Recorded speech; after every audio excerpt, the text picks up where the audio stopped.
Welcome to the Speak with People podcast. My name is Jason Raitz. I'll be your host, and this podcast exists to help you improve your communication skills. Whether you communicate one-on-one, to a team, from a stage, or from behind a screen, we know that when we improve our communication skills as leaders, it exponentially changes everything. It improves our relationships, it improves our leadership skills, and it improves our business skills. So let's get ready to dive into this next episode.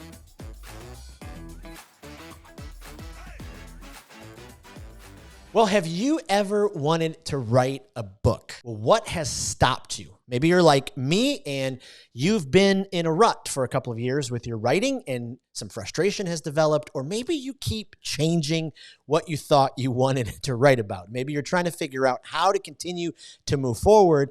And then how can you use your book then to grow your business? How can you use that book to tell the world what your business is about? Well, I am beyond excited for this Speak with People podcast episode because I get to interview Melanie Johnson. She is actually the author of Strategic Writing System, How to Write Your Book to Build Your Business. Off the recording, we just connected because we're both lifelong Michiganders. We may not live there now, but we both still love Michigan. She is the owner and founder of Elite Online Publishing, published over 3,000 books. It's just amazing as I've read through her bio. I'm not going to tell you everything, but just an honor to have her on the podcast. Melanie, welcome to the Speak with People podcast. Thanks, Jason. It's so nice to be here. And gosh, having a fellow Michigan person, we were both saying, are you still connected to Michigan? I'm like, well, once you're Michigan, you're pure Michigan, as they say. That's right. It's just nice to meet another person from Michigan. I love it. Fantastic. Well, before we hop in, and I know, your expertise and your life story is going to be such a inspiration, such a boost, and so practical for so many of our listeners. Why don't you give us just a little bit of your story? What got you to the place you're on now? Kind of dig under the surface for us a little bit. Sure. And remember, it's not where you start, it's where you finish. And your journey is not always in your control, which I think is so important. So you have to be able to roll with the river. The river's current may take you somewhere you didn't even expect. So, I started out in Michigan, from Michigan State. I graduated. I'm going back because you're a U of M guy, but I still have blue in my blood as well. So, and I wasn't sure what I was going to do out of college. I was a communications major. So I did the auto shows. That was big in Detroit. So yes. I was an auto show model for a while, traveling around, and that was a blast. But then I thought, I got to do something more serious and decided to do broadcasting. So got my first job at Channel 20, became a news anchor there, and then learned a lot of different things about broadcasting, how to do PR for a TV station, develop children's shows. So I would say I tell my kids, hey, if someone's going to pay you to learn, wouldn't that be cool? Like, yes. Take your first job at a place that you like. I want to know what they do and just learn everything that you can. Latch onto people that you think are experts that you can learn. And my dad used to tell me that all the time. I ended up building a TV station with my former husband, and he just kept saying, learn everything, Melanie, learn as much as you can. So be smart, because what if something does happen to your husband and you have to run the business? So I was all about trying to learn every aspect of the business when I was doing that and growing the company. So that led us to building a station here in Houston. Never thought I'd leave Michigan, but there I was in Texas. And, thank goodness Texas was such a warm, inviting, friendly place. I couldn't have landed in a better place, to tell you. And I'm still here, if that tells you anything. And then did learn everything. Ran everything at the station, was vice president of Johnson Broadcasting. And you learn the ups and downs of business. It's not all this easy thing that's going to happen. And then during that time, 2008 happened. My marriage ended, and that was tumultuous. And so then I had to reinvent myself. But during that process, it took me 7 years to get out of that whole situation. And he filed for bankruptcy. So VRBO and Airbnb did not exist. And I had two giant homes. I mean, giant. One was 25,000 square feet Wow. here in Houston. One was 13,000 square feet up on Walloon Lake, which you might know Walloon Lake in Petoskey, Michigan. Yep. And but VRBO just came out, and a friend of mine said, maybe you could rent the house on VRBO. And the realtors all told me, you can't rent that house. It's too big. No one's going to want it. You want more money than anybody else. I'm like, well, of course I want more money. It's the biggest house. So a Right. realtor rented 1 week for me, and I put it on VRBO, and I sold out the entire summer.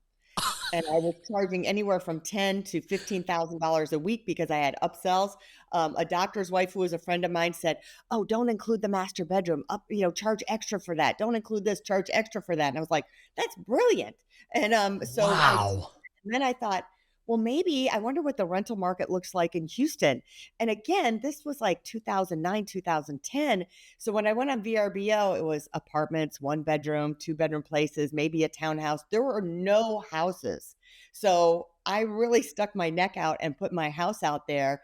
And I remember I got my first rental for a weekend for $10,000. Um, but the moral of my story is I remember when I first put it out there, I wasn't getting any traction.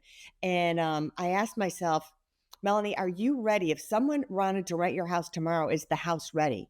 And the answer was no, because I didn't have all my lockdown closets, didn't have the house streamlined. So I went through, streamlined everything. And I said, okay, if someone calls me tomorrow, I'm ready. And literally like a week later, I got my first rental. So I tell you, that's like the lesson also in business.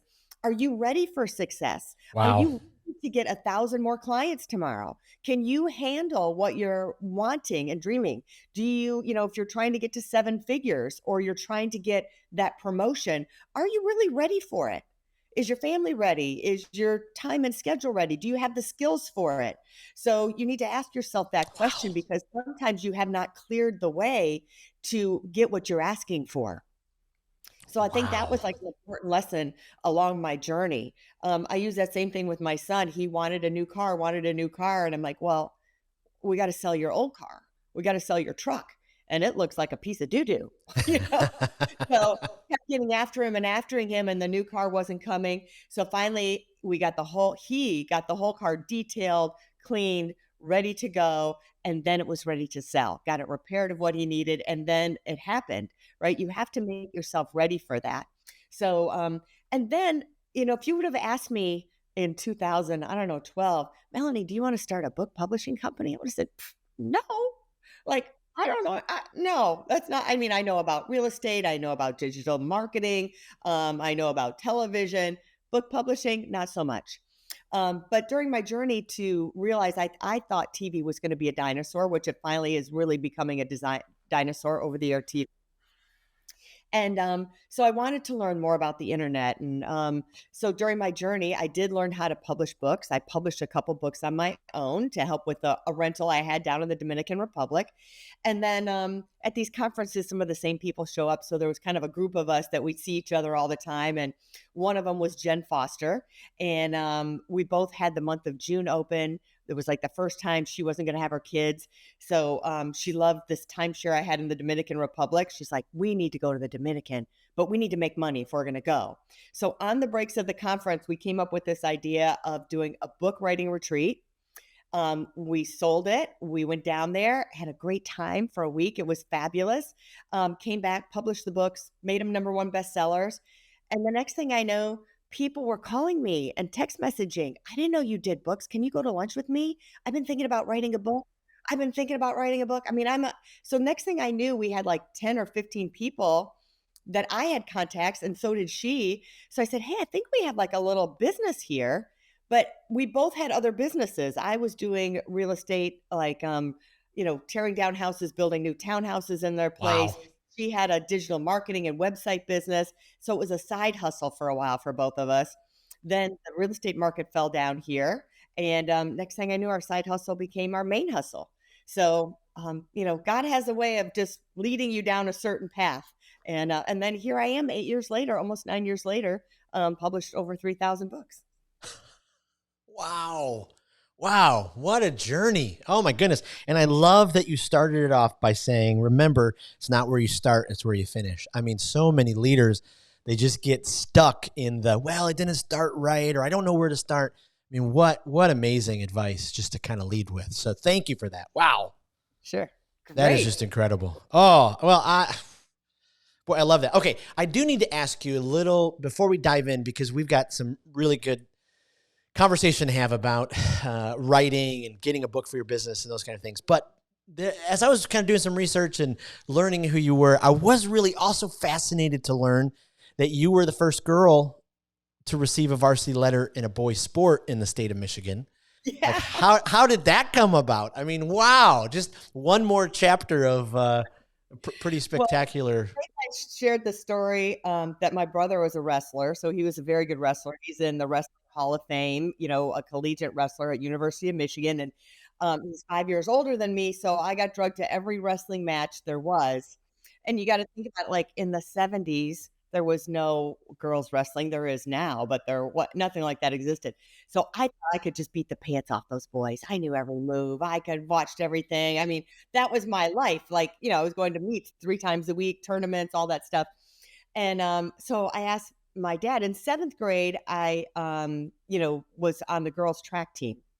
And I asked my dad if I could be on the boys' wrestling team. And he said, no, that's not happening. Not going to do that. So then after track in 7th grade, the girls' team only had one meet the whole season. And it was like a league meet against all the other girl teams. And the boys were competing twice a week. And I'm like, well, that just doesn't seem fair. So I asked my dad, okay, what about the boys' track team? So he made that happen because I don't know if I would have just said, can I join the boys' track team, it would have happened. But my dad was kind of this figure. And so I think he helped make that happen. I can't confirm or deny that, but I Right. think he helped with that. So I was on the boys track team and I ran hurdles and I ran the relays, and the hurdles I always placed usually second, sometimes third. And then the kid who always beat me was on our team.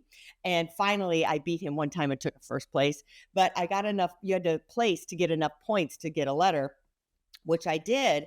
And then next year, 5 girls joined the boys track team. Wow. So How And about I'll tell that? you, and they did not give me my letter at the banquet. They gave it to me, like he gave it to me in the hallway. Like, Melanie, I can't really make this like really Oh public, my but goodness. here's your letter. I was like, okay. But then they told me that you're the only girl that's ever gotten a Wow. letter for sport in the state of Michigan. So I thought that was pretty cool. That's amazing. Oh, amazing. I love that. I love that. Okay. A lot of our listeners, they have an idea to write a book. And they kind of go back and forth with, okay, is my idea any good? Will this help people? I think it makes sense. But then they just get stuck.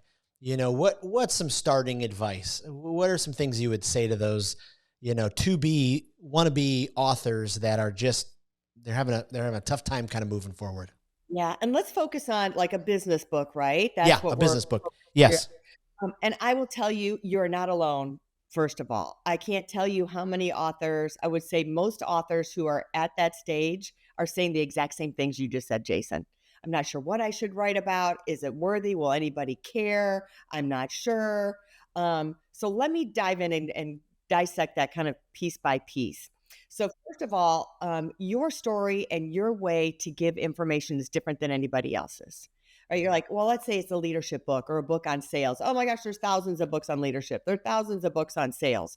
But no one has your experience or your way of saying things. And I tell people there's churches on every corner, especially here in Texas. There's Baptist churches even everywhere, right? Right. And they're all teaching out of the same book. Right. But I mean, I have a choice of probably, 10 churches that are within 5 miles of me right now. But you could go to one and the minister just doesn't resonate with the way he's explaining that to you. But another one really hits home and you get it and the light bulbs go on for you. So it's the same thing with the book, that your voice is different and the way you're explaining it is different to anybody else. The other thing people really struggle with is, gosh, I've got such an amazing story. My life story has been all of these things that I've overcome and done. And then I've got my business part, but I don't know which story I should tell. So I would say with that, we like to combine those two. Tell the business story and what you're teaching, but give us the real life examples of what happened to you that illustrate those points. Whether it's like you're doing a sales book, maybe it was a sales call that you had, or maybe it was something that you learned when you were a kid that gave you the chutzpah to do and learn what you got to where you are now. So you can intertwine those personal stories within your business teachings, I would say. And you can do other people's stories too. It might be a client of yours, it might be a friend of yours, it might be somebody famous that you can reflect that they went through the same thing to get you where you're going.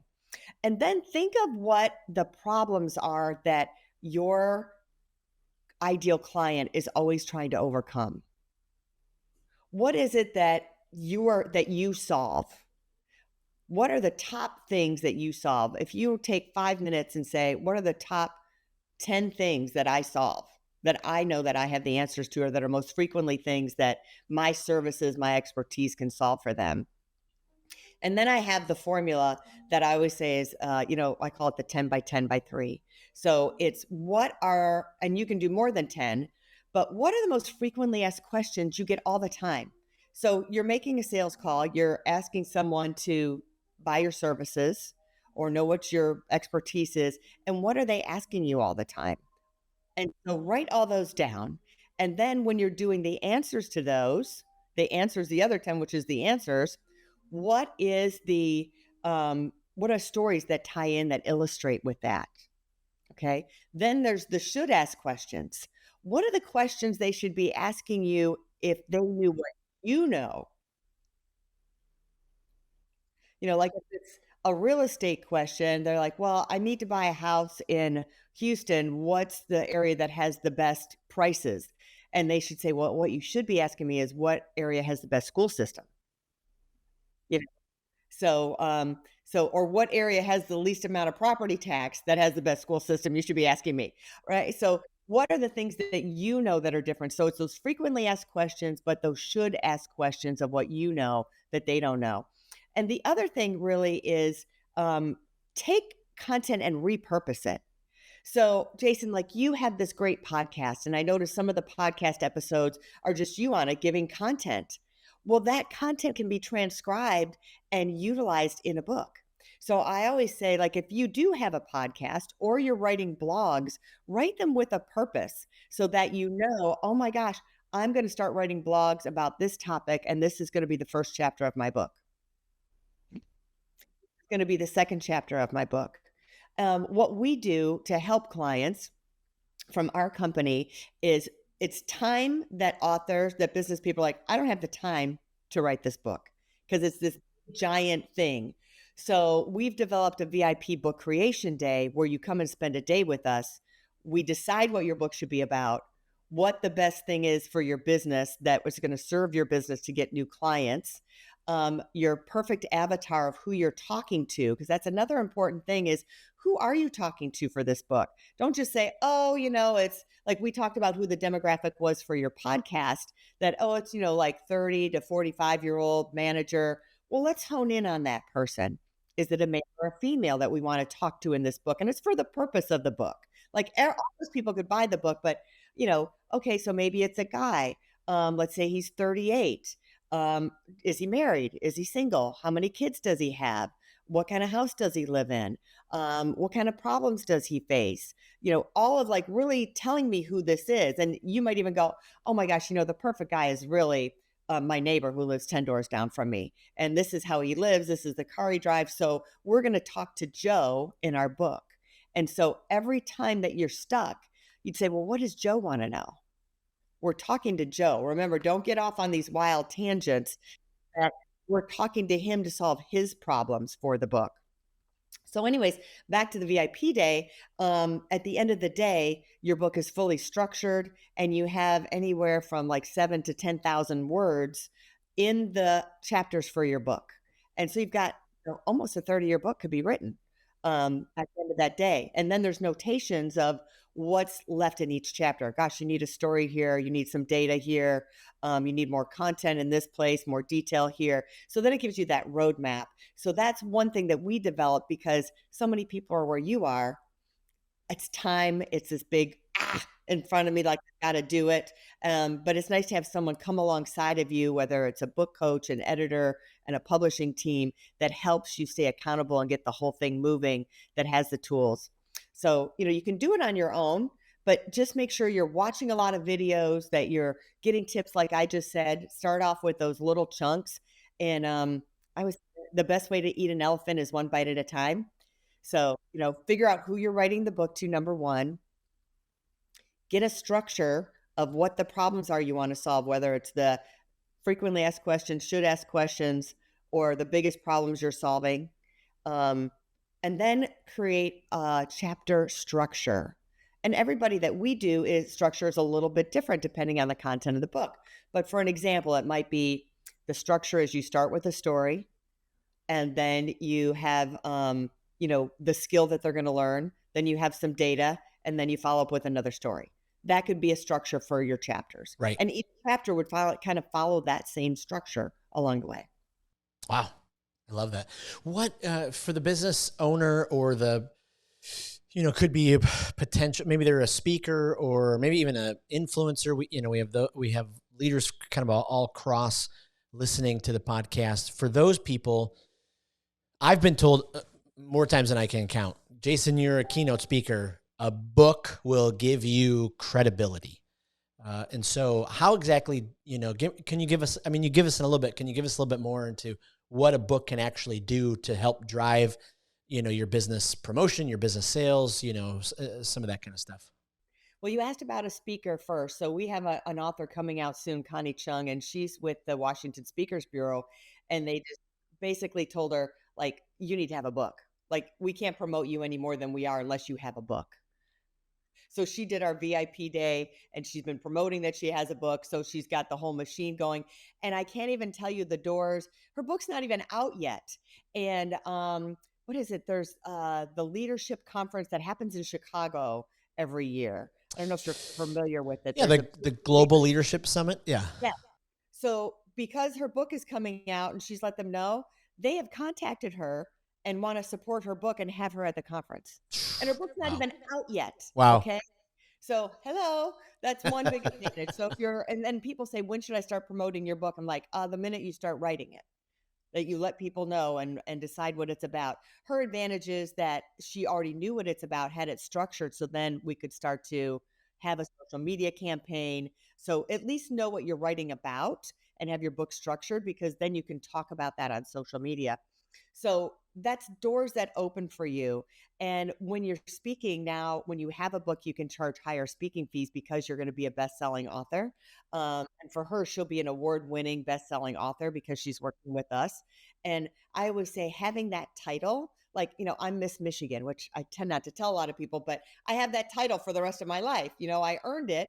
So I get that title. Just like when you become an author or a number one international best-selling author or award-winning author, you have that title. I was looking at I think it was Inc. magazine was having some speaking conference, and I was looking through at the speakers, and every single one of them said best-selling author on there. So, like, if you want to join that group, if you want to be part of that, club, then you need to have that. So let's step into outside of speakers. Speaker, you can sell books while you're there. You can include books in your speaker fee while you're there. So, and every time you get books into people's hands, it can open doors for new business for you and new people that are following you. So, more books in more people's hands creates a bigger circle for you. Insider tip, every book should have a call to action that takes them to your website that you can get their contact information as well. Okay, so now let's step into outside of that.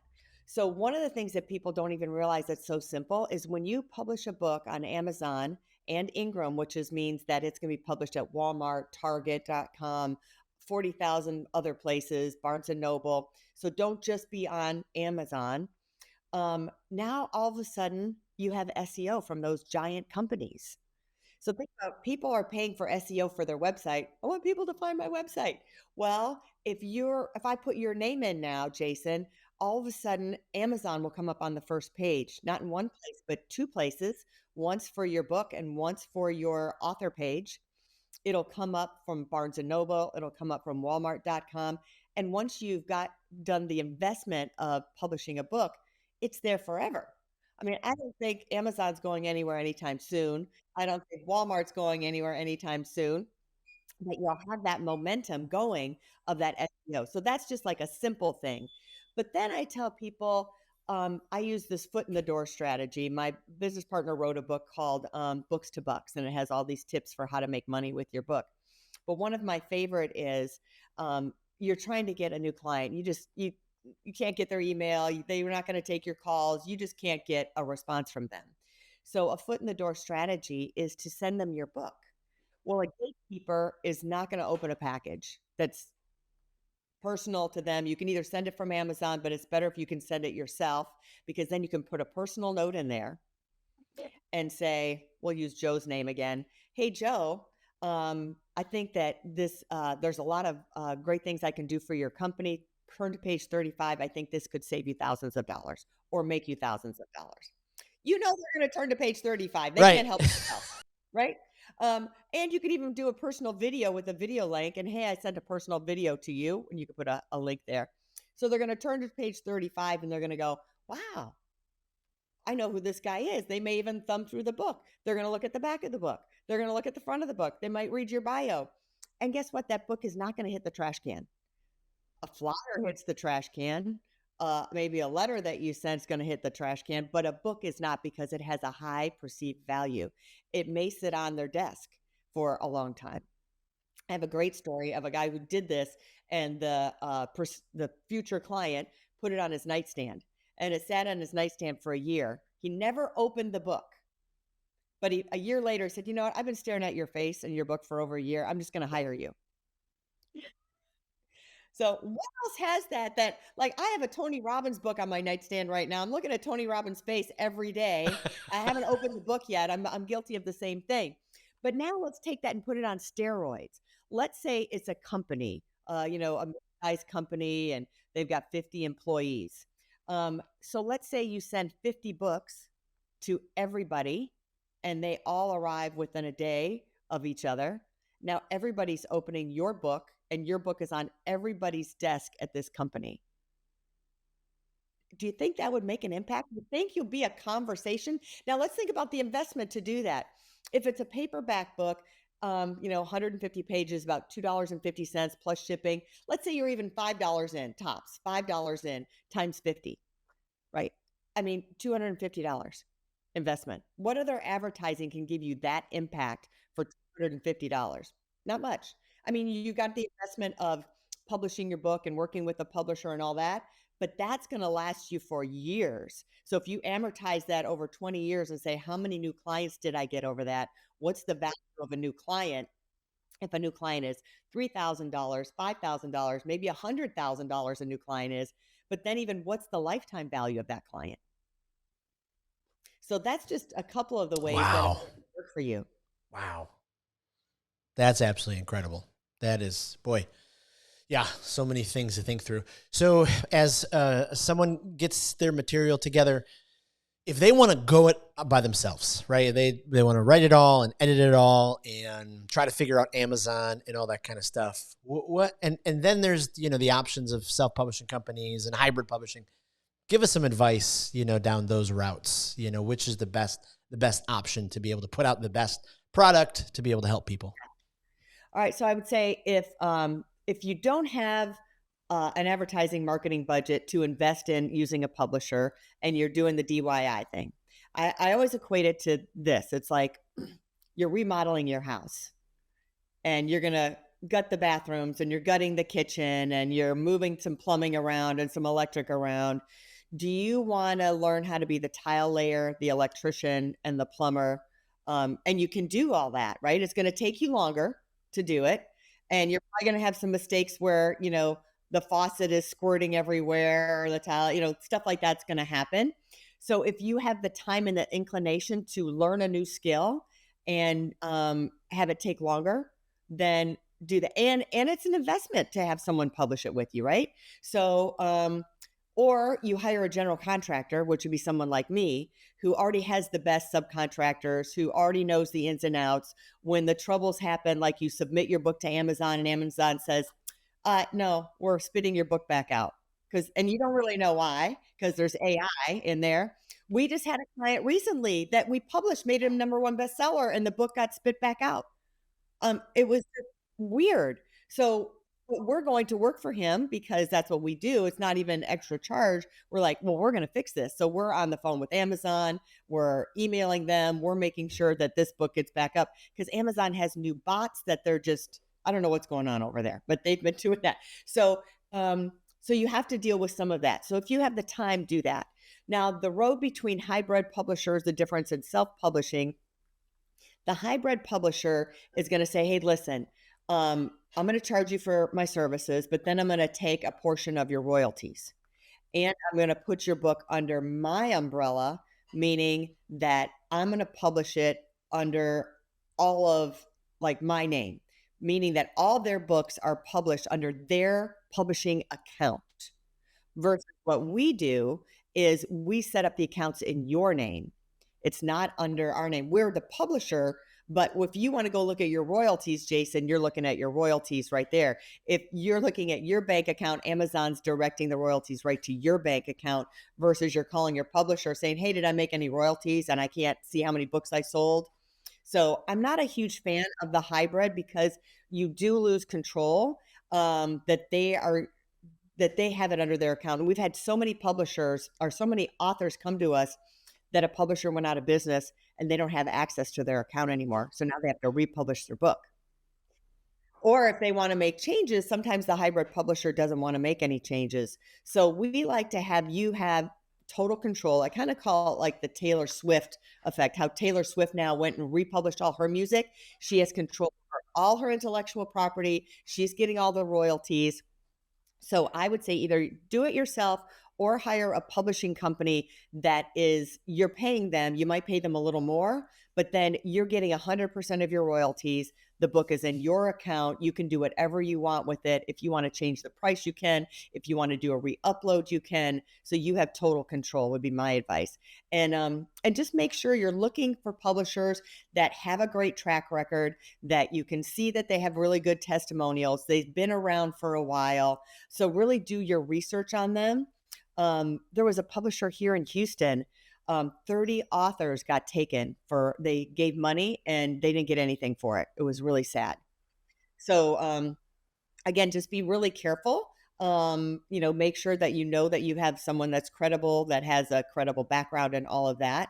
So there's great courses out there for DIY and doing it. Again, it just takes a little longer. So there is the opportunity cost, right? The longer it takes you to get your book out there, you may have missed out on some clients or things like that.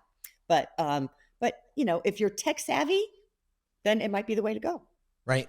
Right. So, when you help your clients, then you're basically helping them walk through every step process of getting their book all the way to publication. And then do you guys also, if they want, help them promote it, put together a publicity plan, those kind of things? Yeah, definitely. So we always say, like, a lot of publishers, like, we publish your book. Good luck. See you later. Right. So we do what's called a book marketing roadmap, and we want to have a meeting with you, and meetings, I should say, of what can you do with your book for your business? Let's come up with some of those strategies. Who are the top 10 or 20 clients that we want to do that foot in the door strategy with? Where are other things that you can use your book and how to get your book going? But I will say every one of our publishing packages come with a bestseller campaign. So we're launching your book to hit bestseller. That's our goal. Our big goal is to be an international bestseller. So that's what we've hit 100% for our authors, is to hit that bestseller list. Because again, you get that. So we come alongside of you. Connie or Stephanie Chung, I'll use her again. She goes, you know what I liked about working with you is that I feel like I didn't just have a publisher, but I had a business partner that was going to help me through this whole process. So that's, I think, what we're known for. And we say that you become part of our family, that we want to walk alongside you. We also offer social media. So we can do social media for our clients. We do content marketing where we'll turn your book into blogs and articles and videos and infographics. We do book awards. We do websites for our authors because some of our authors aren't branded and they need a separate website for them as an author. And it's important to have things on your, even if you're using your business website, you need to have like a really tricked out speaker page, which we do that, a tricked out page for to buy bulk sales of your book, which is a whole nother conversation. Um, so, yeah, so we've tried over the years to develop all the different things that authors want because we used to say, hey, well, now you need social media, you need to be doing all these different things. And they're like, well, who does that? And we went, well, here's some recommendations, but you need to do that. Don't you have a team? No. And they'd just be overwhelmed. So we decided to create that for them because they already had a relationship with us. And then it Yep. was just easier to have it all under one umbrella. Wow. Wow. Talk to us. You've had your career spans, to such, kind of interesting chapters. When you were a newscaster and you were learning, that end of the public speaking, and then fast forward to, I mean, you've done a TEDx talk, those speaking skills, do you feel like those came naturally? Did you have to work a whole lot at it? Did you just have to, you know, jump into situations that made you uncomfortable just so you could kind of get there? I know a lot of our listeners are in that boat where they're going, "Oh, I'm never going to be a professional public speaker, but I know I've got to push myself to get more opportunities where I can public speak." Would love your thoughts and some encouragement to our listeners when it comes to that speaking. And it can be nerve-wracking. So here I was a newscaster, not in both markets at the same time, actually. I was in Houston and satelliting to Detroit at one time. And then we started our podcast. And I'm comfortable, like in this situation, really easy for me, no problems having a conversation. But then it's like, oh my gosh, I got to get on stage. Like it's just me. I feel like it has to be so structured and you know, it's scary. And even just having me and the camera by myself freaks me out. So I've had to work hard to be just me and my phone talking to somebody. And I don't know why that, but it's just a different thing, a different animal. So I'm going to tell you a lot of it is, especially if you have a book, your book is your speech and your speech is your book. Uh, Stedman Graham, who Oprah's boyfriend, he's known for being Oprah's boyfriend, but I've heard him speak several times, and it's always a chapter out of his book. And it's almost verbatim. He starts with the story that he started, like I talked about the chapter thing. He opens up with the story from there and then goes into, and when I read his book, I'm like, this is the exact speech that he said. So that all goes together. And I also say, like, your podcast is your book and your book is your podcast. It all ties in together. So I think it's having that, structure of an opening story that you can tell that connects with the audience. And it's a story that everyone can relate to. It's not a story that's out there. I mean, I can tell a story about, I'm a gardener. So I have my garden over here on the side of my house, and this 2 years ago I had to move my tomato plants. My tomato plants always did pretty well, but then all of a sudden I moved them, not because I wanted to, but I had to move them, and all of a sudden they were triple in size, triple the amount of tomatoes, right? But sometimes, like in life, you have to be moved, and it's actually better, even though you don't want to move, but you moved and made a change in your life. So almost everyone can relate to gardening or having to move. Like it's like, oh yeah, I've done that. Like, something that's general that everyone can relate to is to start out with and have those kind of stories in there. I think just makes people comfortable. So reflect on some of those stories that can be in your speech, but can also be in your book. Right. So I always say, like, your book can be the cornerstone of your brand. You can repurpose that content in so many ways. We equal it to like 10,000 social media posts can be from your book. You can have probably 24 blog posts, 24 articles, probably 20 or so infographics that you can create from there. If you have 10 chapters, you can have at least 10 speeches from your book, maybe even more than one speech out of one chapter from your book for that content. And I would say to just get out there and do it more. One of the things I did recently, because I'm like, all right, I'm going to start speaking again. So I decided to practice in front of my camera, right? Just put my camera, my phone up. And at first I was like, oh, I don't know why that makes me feel uncomfortable, but I thought, duh, I can erase it. So just start talking and then just erase it. So another speaking tip is when you do that, practice in front of your camera, record it. Then when you go back, I want you to listen to it 3 times. One time, just listen and don't watch. Just hear the inflection in your voice. Does the cadence go up? Does it go down? There was an actor that I listened to recently. He came to speak at a conference that I was at, famous actor, and he's written books that have turned into the series of movies, which I can't remember the name of, but they're on Lifetime. Um, and when I was listening to him speak, the cadence of his voice, where he would slow down and really make a point, and then he'd get excited, and it would be loud and fast, and it would be quiet, and he had all these different cadences. So just listen and say, "Do I sound the same the entire time, or do I sound interesting?" Then I want you to just watch yourself and turn the volume off.